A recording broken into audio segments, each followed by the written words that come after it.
సువార్త ధ్వని, సిలువ ధ్వని, వినువారి హృదయాలలో విజయ ధ్వని. సువార్త ధ్వజం, సిలువ ధ్వజం,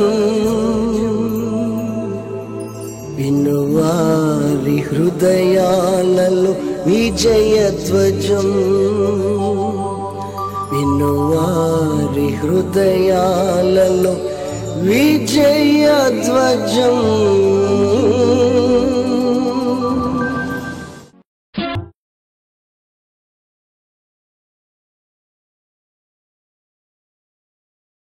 ప్రభునందు ప్రియ సహోదరి సహోదరులారా, ప్రభువైన యేసుక్రీస్తు నామములో మీ అందరికీ వందనాలు చెల్లిస్తూ ఉన్నాం.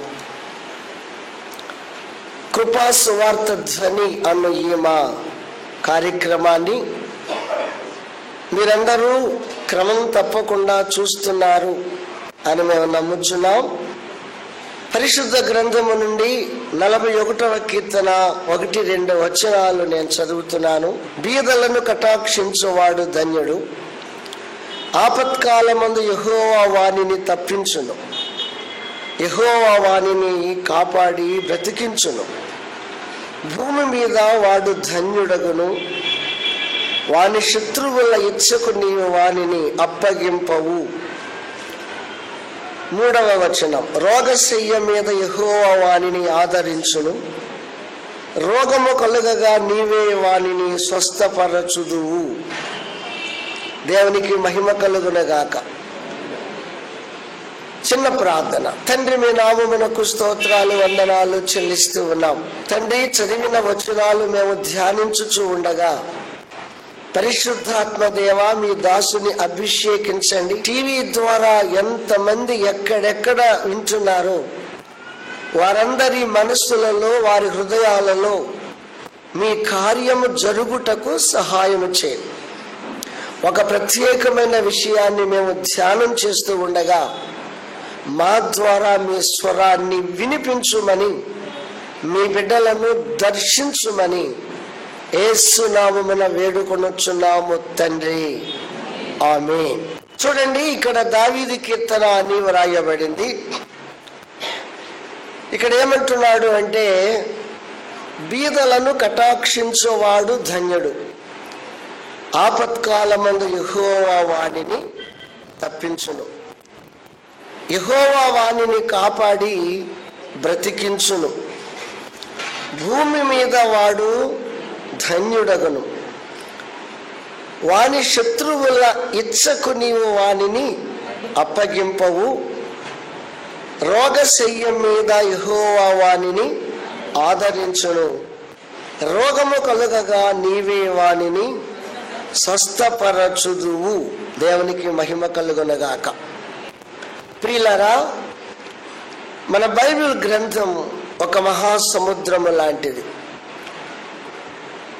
బైబిల్ సమకాలీనుల కాలంలో ఆ పరిస్థితులను బట్టి, ఆ కాలాన్ని బట్టి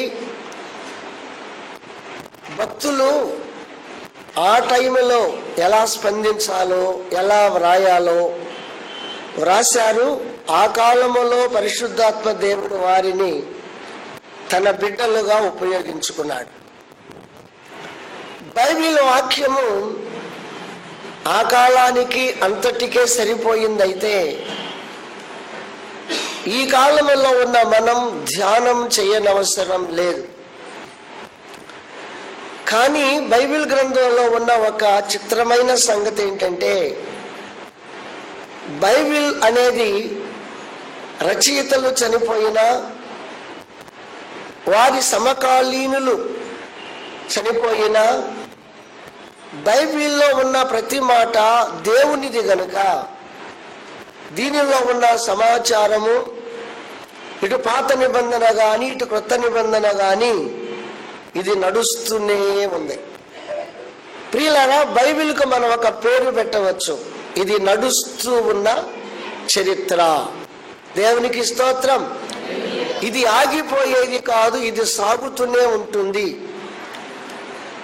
అలాగే అంత మాత్రమే కాకుండా భూలోకమంతటికి సరిపడిన విషయాలు బైబిల్లో ఉన్నట్లుగా అక్కడక్కడ మనం చదువుతున్నాం.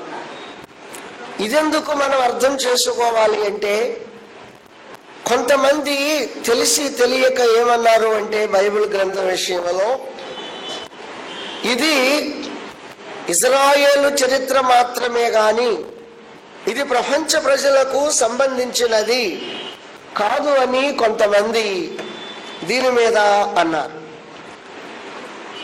ఒక రకంగా ఆ మాట కరెక్టే అనిపించిన, ఇజ్రాయేలులో ప్రవక్తలు ఉన్నారు. ప్రవక్తలకు దేవుడు కొన్ని విషయాలు బయలుపరిచాడు. బయలుపరచిన విషయాలు ఒక్కొక్కటి నెరవేర్చుకుంటూ వస్తున్నాడు. ఆ నెరవేర్చుట అనే దానిలో ఇశ్రాయేలు జనాంగమునకు లేక యూదులకు కొంత సంబంధించింది ఉన్న ప్రపంచమంతటికి సంబంధించిన విషయాలు కూడా ఉన్నాయి అని మనము గ్రహించాలి. దేవునికి స్తోత్రం. ఎందుకు అంటే లోకమంతా దేవునిదే, భూలోకమంతా దేవునిదే. అందుకే యోహాను సువార్త 3వ అధ్యాయం 16వ వచనములో మనకు తెలుసు, దేవుడు లోకమును ఎంతో ప్రేమించాను, కాగా తన అద్వితీయ కుమారునిగా పుట్టిన వాని యందు విశ్వాసం ఉంచు ప్రతి వాడు నశింపక నిత్య జీవము పొందును అనే ఒక మాట అక్కడ మనం చదువుతూ ఉన్నాం. అలాగే అపొస్తలుల కార్యముల గ్రంథంలో యేసుక్రీస్తు అందరికీ ప్రభువు అనే మాటను చదువుతూ ఉన్నాం. అలాగే మత్తయి సువార్త 11:28లో ప్రయాసపడి భారము మోసుకొని పోవచ్చున్న సమస్తమైన వారలారా నా దగ్గరకు రండి, నేను మీకు విశ్రాంతినిస్తాను అని యేసయ్య స్వయముగా పిలుపునిచ్చినట్లుగా చూస్తున్నాం. అలాగే మార్కు సువార్త 2వ అధ్యాయం 17వ వచనములో ఆరోగ్యము గలవానికి వైద్యుడు అవసరం లేదు, అయితే మీలో ఆరోగ్యం గలవాడు ఎవడైనా ఉన్నాడా అనే మాటను మనం చదువుతూ ఉన్నాం. ఆరోగ్యము అంటే అక్కడ శారీరక ఆరోగ్యము లేక మానసిక ఆరోగ్యం. మనుషులకు శారీరకంగా ఆరోగ్యం ఉన్నా మానసికంగా హృదయ సంబంధంగా ఆరోగ్యము లేకపోతే వారిలో ఏదో పాపం ఉన్నది అని బైబిల్ చెబుతుంది. పాపము కలిగిన మనిషికి నెమ్మది ఉండదు. అయితే ఆ వ్యాధిని తీసివేసే మందు ఏ మనిషి కనిపెట్టలేదు, కనిపెట్టుట కూడా ఎవరి వల్ల కాదు. దాన్ని తీసివేయగలిగిన, క్షమించి మనిషికి మనశ్శాంతిని ఇవ్వగలిగిన శక్తి కలువరి శిలువలో క్రీస్తు రక్తమునకు మాత్రమే ఉన్నది. దేవునికి స్తోత్రం. అందుచేత మరి బైబిల్ గ్రంథం కొంతమందికే చెందినది, యేసయ్య కొంతమందికే చెందిన వారు అనుకోవటం, అది ఒక రకంగా చెప్పాలి అంటే అవగాహన రాహిత్యము అని చెప్పక తప్పదు. ఏమంటున్నాడు ఇక్కడ దావీదు అనే భక్తుడు, బీదలను కటాక్షించువాడు ధన్యుడు. ధన్యత అనేటువంటి పదం ఇటు పాత నిబంధనలో కానీ ఇటు కొత్త నిబంధనలో కానీ చాలా చోట్ల వ్రాయబడింది మనకు తెలుసు. ఉదాహరణకు 128వ కీర్తనలో చక్కగా చెప్పబడింది, యెహోవా యందు భయభక్తులు కలిగిన వాడు ఈ రీతిగా ఆశీర్వదించబడును. నీవు ధన్యుడవు, నీకు మేలు కలుగను, నీ రెక్కల కష్టార్జితమును నీవు అనుభవించదవు, నీ చేతుల కష్టార్జితాన్ని నీవు అనుభవించదవు. నీ భార్య నీ లోకిట ఫలించు ద్రాక్షావల్లి వలె ఉండును, నీ పిల్లలు నీ బల్ల చుట్టూ ఒలీవ మొక్కల వలె ఉందురు, నీ కష్టార్జితమును నీవు అనుభవిస్తావు. దేవునికి స్తోత్రం. ఈ రీతిగా ధన్యతలు ఎలా ఉంటాయో అక్కడ వ్రాయబడింది.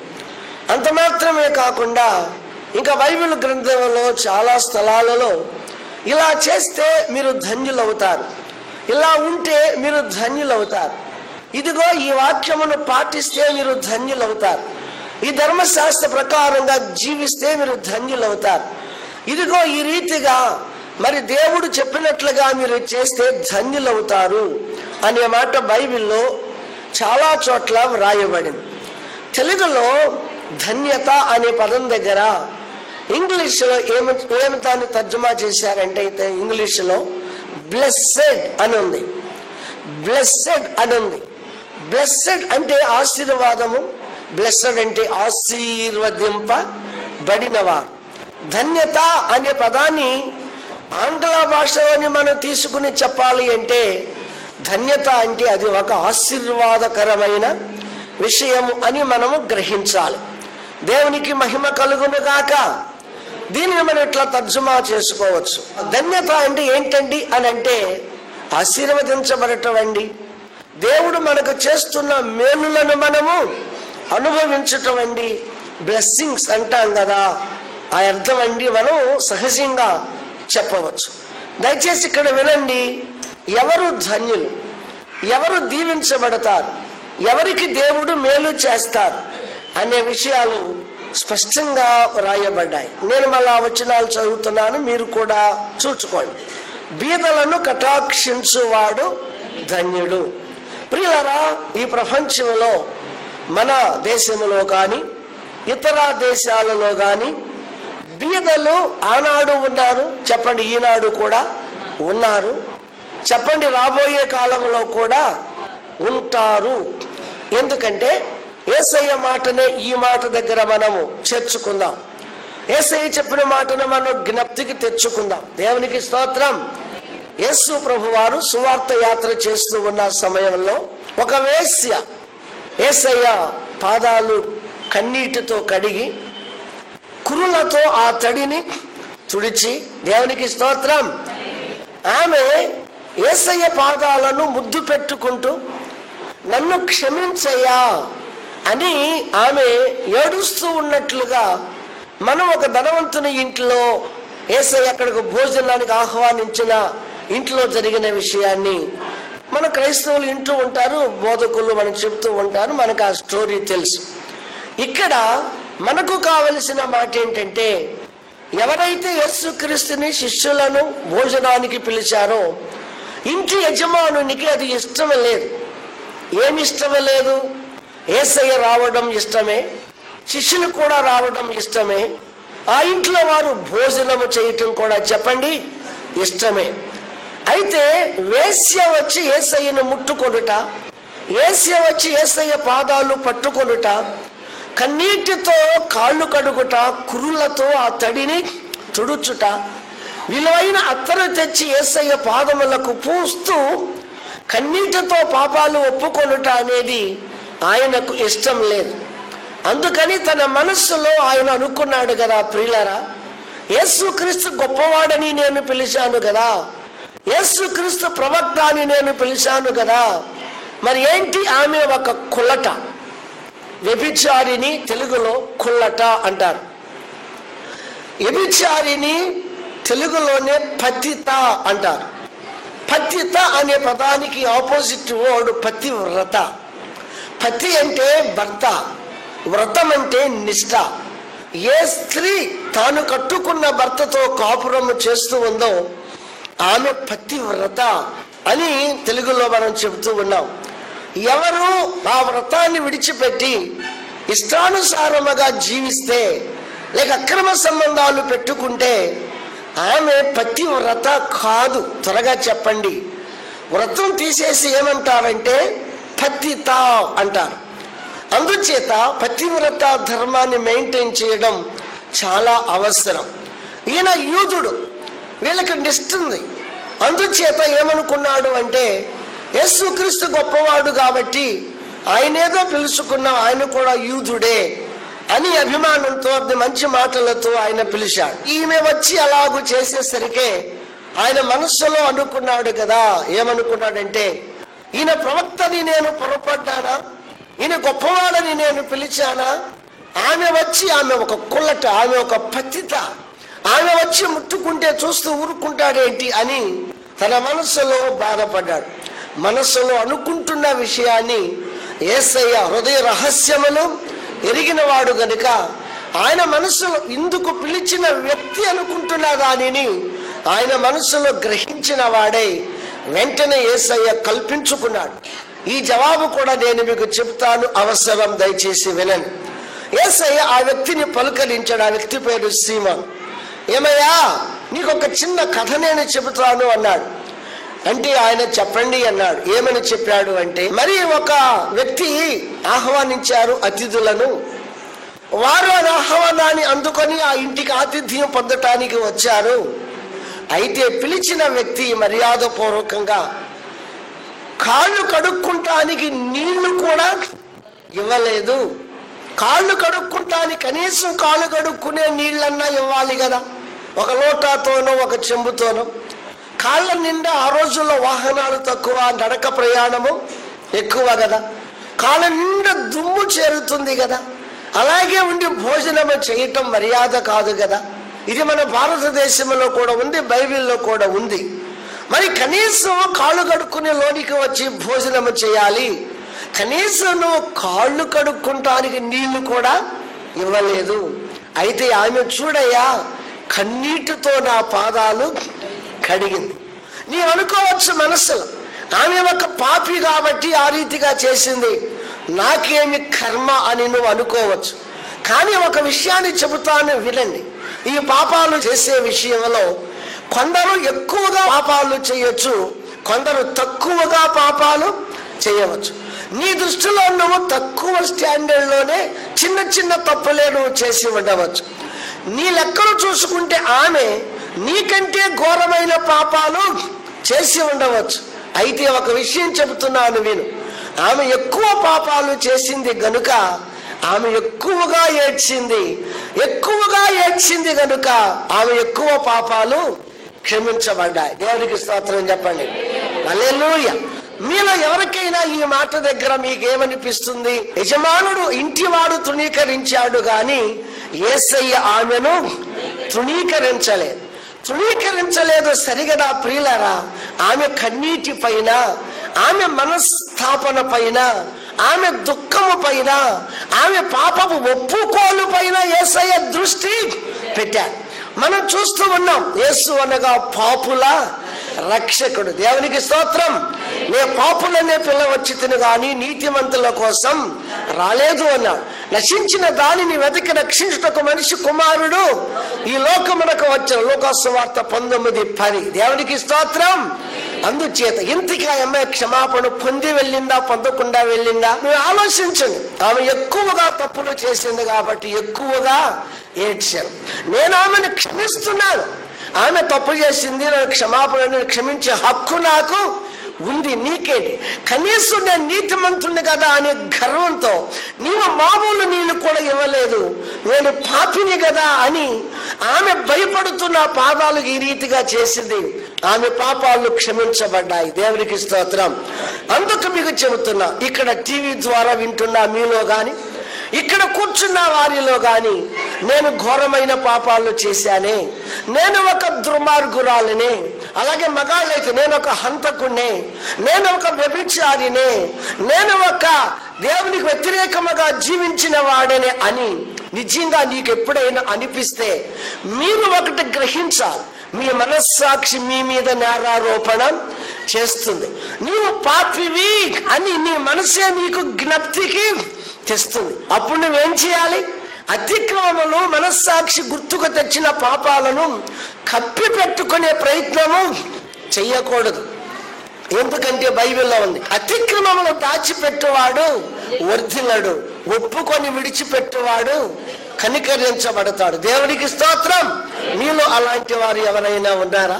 ఇష్టానుసారముగా జీవించే వారు ఎవరైనా ఉన్నారా? స్త్రీలు గాని పురుషులు గాని తెలిసి కానీ తెలియక కానీ ఏమన్నా తప్పు చేస్తే అది కరెక్ట్ అని ఎవరు మిమ్మల్ని సమర్థించరు. నీ ఇంటి వారిని నిన్ను ఒప్పుకోరు, సొసైటీ నీకు ఓటు వేయదు, నీ కుటుంబీకులు నీకు సపోర్టు చేయరు, తీర్పరి అయినటువంటి దేవుడు అసలే నీకు సపోర్టు చేయడు. అయితే ఒక ఛాన్స్ నీకు దేవుడు ఇచ్చాడు. అదేంటంటే నువ్వు దేవుని పాదాల దగ్గర చేరి నన్ను క్షమించయ్యా అని నీ పాప స్థాయికి తగినట్లుగా నువ్వు పశ్చాత్తాప పడితే ఖచ్చితంగా దేవుడు నిన్ను క్షమిస్తాడు, నిన్ను నీతిమంతునిగా నీతిమంతురాలిగా చేస్తాడు. దేవునికి స్తోత్రం చెప్పండి. హల్లెలూయా. నీవు పాపాన్ని గుండెల్లో పెట్టుకుని దాన్ని మెయింటైన్ చేస్తూ ఉంటే ఒక విషముని నీలో నీ బుగ్గన పెట్టుకున్నట్లే. అది ఏదో ఒక రోజు నిన్ను కాటు వేయక తప్పదు. ఇది ఒకటి. రెండవది కూడా నేను మీకు గుర్తు చేస్తున్నా. మరి ఒక ఇంట్లో యేసయ్య వెళ్ళి అక్కడ ఉంటే అక్కడ ఒక అమ్మ తీసుకుని వచ్చి అత్తరు పూసింది. అత్తరు పూస్తే ఇస్కరియోతు యూదా అనేవాడు 12 మందిలో ఒకడు అసూయ చేత ఆమెను కోప్పడ్డాడు. ఏమన్నాడు? ఎందుకు విలువైన అత్తర్ని వాళ్ళ పాడు చేస్తున్నావు అంటూ ఆయన అన్నాడు, దీనిని అమ్మి నువ్వు బీదలకు ఇవ్వవచ్చును కదా అని అన్నాడు. దీన్ని అమ్మి బీదలకు ఇవ్వచ్చు కాదా? ఇది యోహాను సువార్తలో ఉందా అనే సబ్జెక్ట్ అంతా. అయితే అక్కడ వెంటనే యోహాను ఒక మాట రాశాడు, ఇస్కరియోతు యూదా బీదల మీద జాలి కలిగి అలాగూ చెప్పలేదు గాని డబ్బు సంచి వాడి దగ్గర ఉన్నందువలన తన సంచిలోకి వచ్చిన డబ్బును కొంత వాడుతూ కొంత దాచుకుంటూ కొంత దోచుకుంటూ వస్తున్నాడు గనక అతడు ఆ రీతిగా చెప్పాడు. తాను దోచుకునే దాని గురించి మాట్లాడాడు గాని బీదల మీద జాలి కలిగి కాదు అన్నాడు. ఆ వ్యక్తి అలాగంటూ ఉంటే యేసయ్య చక్కటి సమాధానం చెప్పాడు, బీదలు ఎల్లప్పుడూ మీతో ఉందరు, మీరు బీదలకు సహాయం చేయాలంటే ఎప్పుడైనా మీరు చేయొచ్చు అంటూ యేసయ్య అన్నాడు. ఈమె చేసిన ఈ కార్యము, అత్తరు నాకు పూయుట అనే ఈ కార్యము చెప్పండి నా భూస్థాపనను గుర్తు చేస్తుంది అన్నారు. అంటే ముందే చెప్పారు యేసయ్య, నన్ను చంపుతారు, నేను చనిపోయిన తర్వాత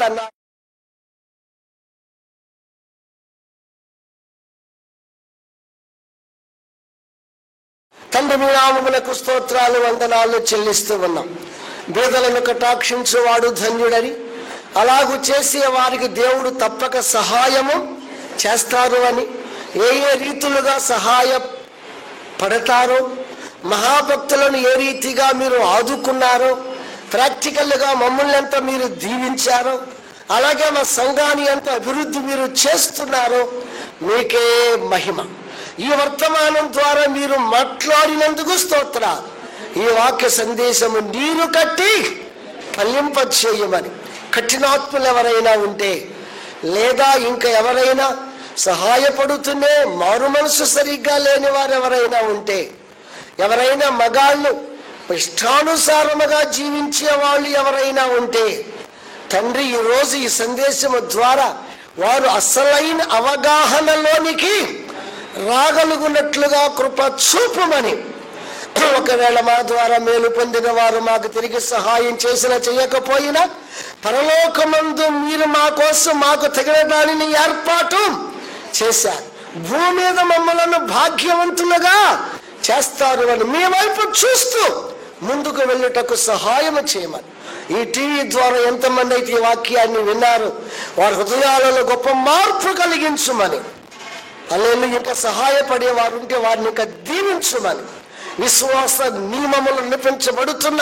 హీన సహవాసాన్ని ఇంకా ముందుకు నడిపించుమని, సహకరించుచున్న ప్రతి వారిని ఆశీర్వదించుమని, అన్య నామముల కన్నా మిన్నైన యేసయ్య నామమును అతి మిక్కిలి వినయముతో బ్రతిమిలాడి వేడుకొనుచున్నాము తండ్రి.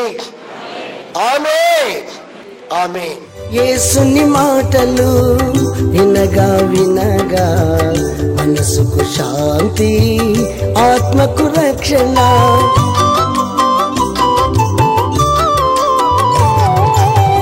యేసుని మాటలు వినగా వినగా మనసుకు శాంతి, ఆత్మకు రక్షణ. యేసుని మాటలలో విలువను ఎరిగినచో, యేసుని మాటలలో విలువను ఎరిగినచో నీ బ్రతుకంతా మేలే మేలుగా, నీ బ్రతుకంతా మేలే మేలుగా. వినగా వినగా యేసు సువార్త కలుగును హృదయాలలో విశ్వాసం. వినగా వినగా యేసు సువార్త కలుగును హృదయాలలో విశ్వాసం.